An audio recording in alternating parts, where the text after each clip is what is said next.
Welcome back to another video. My name is Hunter, and today let's get into my 2025 Midseason NFL Awards. Who do I have as MVP, Offensive Player of the Year, and so much more. We've had a great 2025 season so far, and it's sure to continue in the second half. But who have been the best players thus far? Before we get into it, like and subscribe. Just trying to bring as much content as I can. Lots of content is going to come down the stretch of the NFL season, so be on the lookout.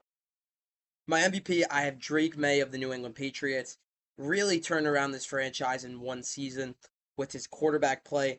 He's only thrown 3 interceptions the entire season. He's thrown for 15 touchdowns. He's been just stellar, leading them to a 5-game win streak and now a 6-2 record.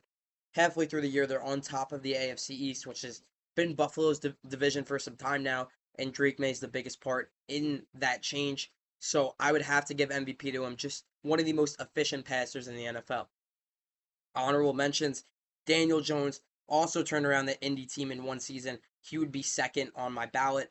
I would have Mahomes at third. Really, a just great season from Patrick Mahomes. Most of the interceptions he's thrown this season have been off the hands of Travis Kelce, and there was another one that I think was a drop. So really, his 4 interceptions is just not representative of how good he's been this year, but just falling short to May and Jones as my top two favorites for MVP at this point. Jordan Love's also been stellar this year. I have him as an honorable mention. And then Jonathan Taylor, who I'm going to get to right now, he's my Offensive Player of the Year pick, scoring several touchdowns a game. Just one of the most efficient running backs we've seen in NFL history, on pace to do some incredible things this season. He is just an incredible runner. If you have him on your fantasy team, you're probably winning almost every week. And really the big part of this historic Indianapolis offense. JSN from the Seahawks, I have as my second. He would be third if Puka did not get hurt, but Puka was on a similar pace going into the injury, but JSN has really just taken over. He's on pace to break the receiving record this year. So if this continues, JT and JSN will be on a collision course for just a great Offensive Player of the Year race down the second half of the season. Defensive Player of the Year, I have Myles Garrett of Cleveland. He had 5 sacks in his last game. He leads the NFL with 10 sacks in 8 games. Really just a great start to the year for Myles Garrett, despite the team not being so great. And I think he's going to keep it going. He's really just dominant. He could just turn any offensive line into just a free pass for him. And he's just been stellar, and he's taken it to another level this year and has been the reason why this Browns defense has just been so good despite their 2-6 record. Micah Parsons, he just got named NFC Defensive Player of the Month. He would be second on my ballot. I think he's been great. He's been a great add.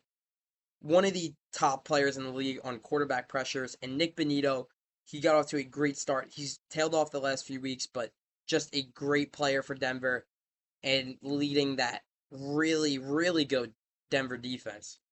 Offensive Rookie of the Year, Tyler Warren, he's been the best tight end in football this year as a rookie. Similar to Brock Bowers' season last year, Tyler Warren is just a big part of that Indy offense.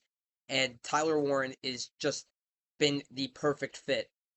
Indianapolis needed a tight end for multiple years, and they're able to get Tyler Warren from Penn State, and he comes in and just produces immediately. He's scored so many times this season, picked up so many big catches, been a reliable pass option for Daniel Jones. So he would be my Offensive Rookie of the Year at this point. Emeka Egbuka would be second. He would have been by far the favorite if he didn't run into some injury trouble the last few weeks, where you could see in game that he's been plagued by injury. The last 2 weeks, he's just not been himself. So coming out of the bye, I think there's a potential that he could take this favorite role back over. And Jackson Dart, really just making the future of the Giants franchise look so bright. He's been so good since he became the starter. And without Scatabo and Neighbors, he's just been an efficient passer. He could run. Really the future of that Giants franchise. So he would be up there for Offensive Rookie of the Year. Defensive Rookie of the Year, a more depleted class than usual. I have Jahad Campbell of the Eagles.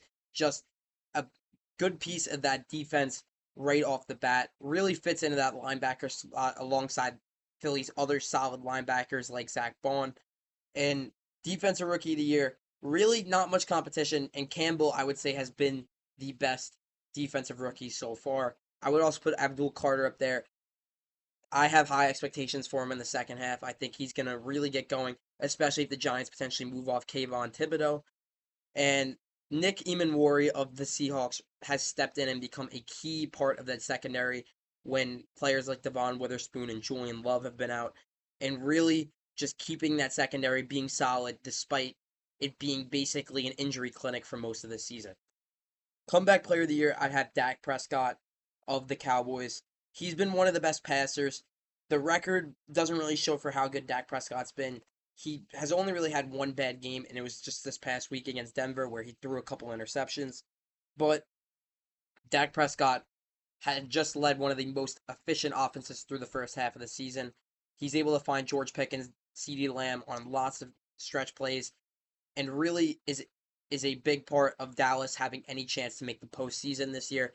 Just coming back from the injuries last year, he's just been a key piece. Aiden Hutchinson, we remember his injury versus Dallas last year. That was a pretty bad injury, and he's come back and been a top 5, top 7 defensive end in football for the Lions. Just able to pressure the quarterback so well. And Christian McCaffrey, he is here a lot. He's one of the, if not the best pass running back in the NFL, and has been a big part of the Niners being able to sustain any success to this point. Coach of the Year, the last award I have to give, I'm going Mike Vrabel in New England. It was a tough pick between him and Shane Steichen, but Mike Vrabel's just come in and just changed this Patriots team. He's gotten the best out of the offense, the best out of the defense, really turned this New England team into a supposed contender at this point in the year.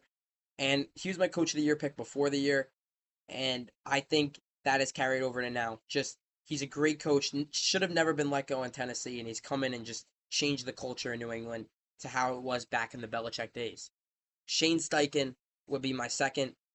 The last 2 years, he was all right. The Colts were mid, but he's just stepped it up with the partnership with Daniel Jones.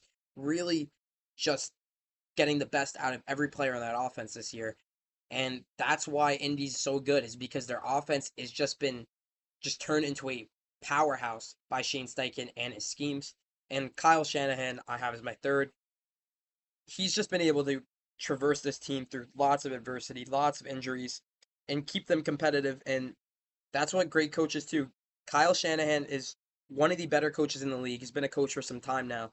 And with players that haven't taken big roles before, he's been able to make this offense a great one through the first half of the year.